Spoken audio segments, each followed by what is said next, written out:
God provided everything. There is health, there is wealth.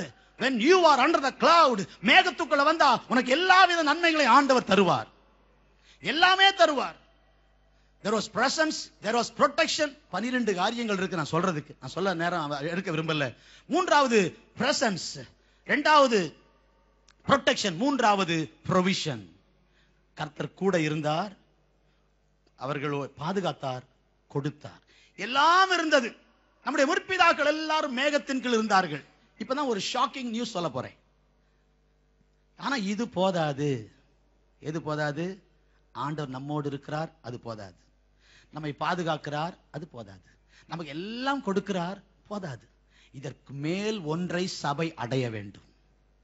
1 கொரிந்தியர் 10ஆம் அதிகாரம் எடுங்கள். அந்த வசனத்தை வாசித்து கர்த்தருக்கு ஸ்தோத்திரம் நாம் ஜெபித்து முடிக்க போறோம். 1 கொரிந்தியர் 10ஆம் அதிகாரம் வாசிட்டே வாங்க பிரதர். 1ஆம் வசனத்திலிருந்து. இப்படி இருக்க சகோதரரே, நீங்கள் எவைகளை அறிய வேண்டும் என்று இருக்கிறேன் என்றால், நம்முடைய பிதாக்கள் எல்லாரும் மேகத்துக்கு கீழாய் இருந்தார்கள், எல்லாரும் சமுத்திரத்தின் வழியாய் நடந்து வந்தார்கள், எல்லாரும் மோசைக்குள்ளாக மேகத்தினாலும் சமுத்திரத்தினாலும் ஞானஸ்நானம் பண்ணப்பட்டார்கள், எல்லாரும் ஒரே ஞான போஜனத்தை புசித்தார்கள், எல்லாரும் ஒரே ஞான பானத்தை குடித்தார்கள். மேகத்தின் கீழாய் இருந்தார்கள், கடல் வழியாய் கடந்து போனார்கள், ஒரே போஜனத்தை புசித்தார்கள், ஒரே தண்ணீரை குடித்தார்கள், எல்லாம் இருந்தது. அடுத்த வசனம். எப்படி எனில் அவர்களுடைய கூட சென்ற 5ஆம் வசனம். அடுத்த வசனம். அப்படி இருந்தும், நல்ல கவனிங்க, அவர்கள் கவனிங்க. 1ஆம் வசனத்தில் ஆரம்பிக்கிறாரு, அப்படி இருக்கு, இப்படி இருக்குன்னு ஆரம்பிக்கிறாரு. இப்ப 5ஆம் வசனத்தில் பவுல் சொல்றாரு, அப்படி இருந்தும். எப்படி இருந்தும்?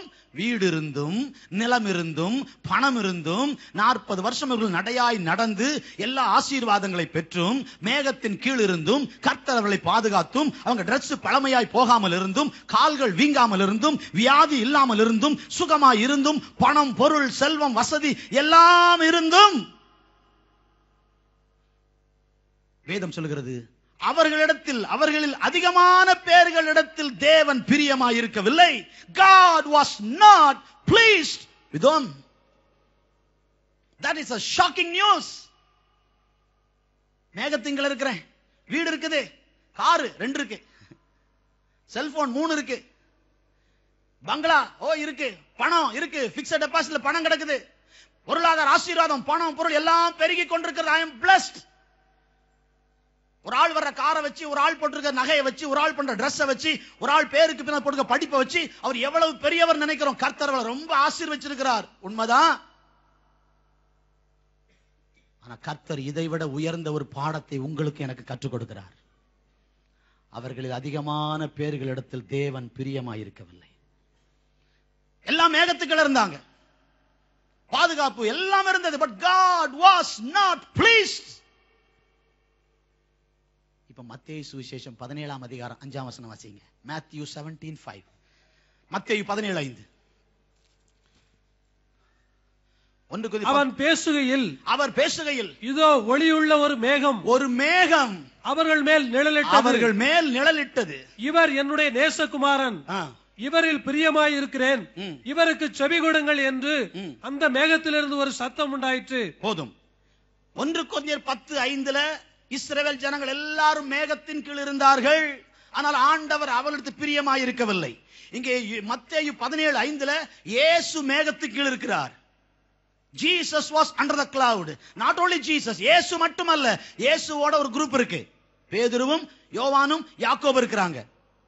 ஆனால் மேகத்திலிருந்து ஒரு சாட்சி வருகிறது, இயேசுவும் மேகத்தின் கீழ் இருக்கிறார், இஸ்ரவேல் ஜனங்களும் மேகத்தின் கீழ் இருந்தார்கள். புதிய ஏற்பாட்டில் இயேசு மேகத்தின் கீழ் இருக்கிறார், பழைய ஏற்பாட்டில் இஸ்ரவேல் ஜனங்கள் 30 லட்சம் ஜனங்களும் மேகத்தின் கீழ் இருந்தார்கள். 2 பேரும் மேகத்தின் கீழ் இருக்கிறார்கள். ஆனால் பழைய ஏற்பாட்டில் இஸ்ரவேல் ஜனங்களுக்கு எல்லாம் கிடைத்தது தேவனுடைய நற்சாட்சி தவிர. பலர் அழிந்தார்கள், பலர் இச்சை உள்ளவர்களானார்கள். கீழே வாசித்து, அவர்களை போல நீங்க அந்த கீழே வாசித்துட்டே வாருங்க, ஒன்று வீட்டுல போய் வாசிக்கணும். அவர்களை போல நாம் இச்சிக்காதிருப்போமாக, அவர்களை போல பரீட்சை பாராதிருப்போமாக, அவர்களை போல வேசித்தனம் பண்ணாதிருப்போமாக, அவர்களை போல பாவம் செய்யாதிருப்போமாக, அவர்களை போல எல்லாம் மேகத்தின் கீழ் இருந்தார்கள். பாட்டு இருக்கு, பிரசங்கம் இருக்கு, கைத்தட்டு இருக்கு, ஆராதனை இருக்கு, காணிக்கை இருக்கு, ஜெபம் இருக்கு. ஆனால் தேவன் நம்மிடத்தில் பிரியமாயிருக்கிறாரா? அதற்காகத்தான் வாழணும். கைவத்துவரால் சொல்லுவோம், அதுதான் நம்முடைய நோக்கம். மேகத்தின் கீழே 30 லட்சம் ஜனங்கள். தேவன் அவர்களிடத்தில் பிரியமாய் இருக்கவில்லை. They had all the worldly blessings. உலக பிரகாரம் ஆசீர்வாதம் தான் எனக்கு பிரதானம் என்று பலர் நினைக்கிறார்கள். வேலை இல்லாம இருந்தேன், கர்த்தர் வேலை தந்தார், சந்தோஷம், ஆசீர்வாதம் தான். தனியா இருந்தேன், கர்த்தர் குடும்பத்தை ஏற்படுத்தினார், சந்தோஷம். பிள்ளை இல்லாம கர்த்தர் புத்திர பாக்கி தந்தார், சந்தோஷம். ப்ரமோஷன் வர ரொம்ப நாளா வரல, வந்துட்டு ஸ்தோத்திரம். But never be satisfied with all the blessings of the world. இந்த உலகத்தின் ஆசீர்வாதங்களோடு மட்டும் நீங்கள் திருப்தி அடையாதிருங்கள். இம்மைக்காக மாத்திரம் கிறிஸ்துவின் மேல் நம்பிக்கையாய் இருந்தால் மற்ற எல்லாரை பார்க்கலும் பரிதபிக்கப்படத்தக்கவர்களாய் இருப்போம். ஆசீர்வாதம் அல்ல, அங்கீகாரம். எல்லாரும் சொல்லுங்க, ஆசீர்வாதம் அல்ல. சத்தமா சொல்லுங்க, ஆசீர்வாதம் அல்ல, அங்கீகாரம்.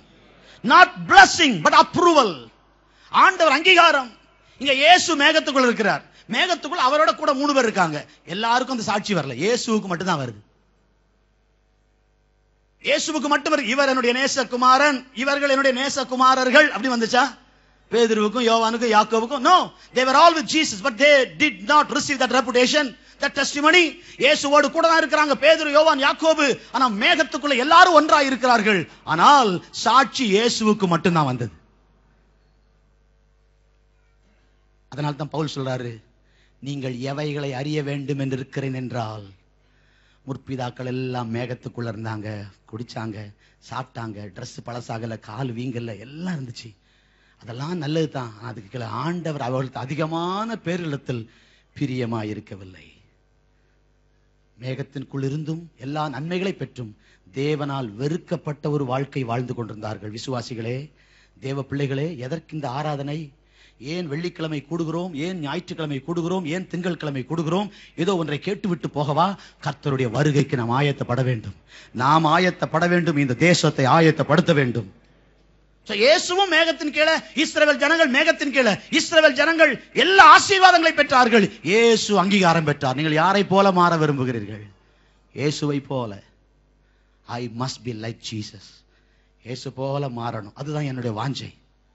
இயேசு போல ஜனங்களை மாற்றணும். ஒரு அலையில சொல்லுவோம், இயேசுவை போல. உலகத்துல உம்மை போல என்னை மாற்றும் என்று நம்ம சொல்லக்கூடிய ஒரே ஒருவர் நம்ம இயேசு மட்டும்தான். எங்க அப்பா போல மாற்றும், அவரை போல இவரை போல மாற்றும் ஜெபிக்கவே முடியாது. ஆண்டவரே என்னை ஆபிரகாமை போல மாற்றும்னு ஒரு ஆள் கேட்டாராம். அவர் பொய் சொன்னாரே என்னாரா ஆண்டவர். அப்ப ஈசாக்கை போல மாற்று, அப்ப அவனும் போய் சொன்னான் அப்பா மாதிரி. அவன் யாக்கோபை போல, அவன் பெரிய மோசமான ஆள், அவன் 1ஆம் நம்பர் ஏமாத்து பெருவழி. அப்ப வேண்டாம். அப்படி வந்துட்டு தாவீதை போல, அப்பா அவன் கொலை கதை உனக்கு தெரியும்ல. அப்படியே வந்தா யாரை பார்த்து கேட்டாலும் பேதுரு எவ்வளவு வைராக்கியமானவர், அவரை போல. அவன் எடுத்தவன காதை வெட்டிடுவான்பா. நல்ல காலம் ஏன் காதை வெட்டல, அன்னைக்கு கெத்செமனே தோட்டத்துல இருந்த ஸ்பீட்ல நல்ல காலம் பக்கத்து காது ஏன் காதை வெட்டிருப்பான். அவ்வளவு ஸ்பீடான ஆளு. அவரை கடைசியில யாரை தான் சொல்லி, யாருக்கு ஆண்டவரே உங்களை போல மாத்துங்க. அவர் தான் குற்றமற்றவர். இயேசுவை போல மாற வேண்டும் என்ற ஆசை நமக்கு இருக்கணும். எதற்கு வேதத்தை படிக்கிறோம், எதற்கு ஜெபம் பண்றோம்? எதை எடுத்தாலும் எல்லா மார்க்கங்களை பாருங்க. சாமி நான் நல்லா இருக்கணும், என் குடும்பம் நல்லா இருக்கணும், என் பிள்ளைங்க நல்லா இருக்கணும், வேலை நல்லா இருக்கணும், படிக்கணும், இதைத்தானே கேட்பாங்க. வேற என்ன கேட்கறாங்க? மற்ற மார்க்கங்கள்ல கோயிலுக்கு போனா சாமி கிட்ட என்ன கேட்கறாங்க? இயேசுநாதர் நமக்கு அதை கற்றுக் கொடுக்கவில்லை. உம்முடைய ராஜ்யம் வருவதாக, உம்முடைய சித்தம் நடப்பதாக, உம்மை போல என்னை மாற்றுவீராக. இஸ்ரவேல் ஜனங்கள் எல்லாரும் 30 லட்சம் ஜனங்கள் மேகத்தின் கீழ் இருந்தார்கள். God was not pleased. நம்முடைய வெளி தோற்றத்தை பார்த்தால் பலர் நம்மை பாராட்டலாம். ஏனென்றால் நாம் மேகத்துக்குள் இருப்பது போல, சிலர் ஜெபிக்கிறவர்கள் போல, சிலர் ரொம்ப கொடுக்கிறவர்கள் போல, சிலர் இயேசுவை போல. உள்ள பார்த்தாதான் தெரியும் அது வேற வழியில. இயேசுவுக்கு அந்த சாட்சி வந்தது, இயேசுவோட இருந்தவங்களுக்கு வரல, இயேசுவுக்கு மட்டும் வந்தது. இயேசுவுக்கு அப்படி ஒரு சாட்சி வந்ததுனால தான் இயேசு எடுத்துக்கொள்ளப்பட்டதும் ஒரு மேகத்துல தான் எடுத்துக்கொள்ளப்பட்டார். அப்போஸ்தலர் 1ஆம் அதிகாரம் 9ஆம் வசனத்துல நீங்க வாசித்தீங்கன்னா 9-10 வசனங்கள்ல அவர் பார்த்து கொண்டு பேசிக் கொண்டிருக்கையில் ஒரு மேகம் அவரை எடுத்துக்கொண்டது. கைவைத்து ஒரு அல்ல சொல்லுவோம். மேகத்துல எடுத்துக்கொள்ளப்படணும்னு சொன்னா மேகத்துக்குள்ள இருந்தா போதாது, மேகத்துக்குள்ள இருக்கும் போதே ஒரு நற்சாட்சி பெறணும். ஏனென்றால் எபிரேயர் 11ஆம் அதிகாரத்துல ஏனோக்கை பற்றி வேதம் சொல்லுகிறது. ஏனோக்கு மரணத்தை காணாதபடி எடுத்துக்கொள்ளப்பட்டான். அவன் எடுத்துக்கொள்ளப்படுவதற்கு முன்னமே தேவனுக்கு பிரியமானவன் என்று சாட்சி பெற்றான். எடுத்துக்கொள்ளப்படுறதுக்கு முன்னால பணம் இருக்கா படிப்பு இருக்காங்கிறது இல்ல, பணம் இருக்கா படிப்பு இருக்காங்கிறது இல்ல, அவருக்கு பிரியமா வாழ்றோமா, ஆண்டவருக்கு பிரியமா இருக்கிறோமா, இந்த காலையில் அப்படி ஒரு நம்பிக்கை, நம்முடைய ஆண்டவர் சீக்கிரம் வருகிறார். எத்தனை பேருக்கு தெரியும்? 5-6 பேருக்கு தெரியும். மீதி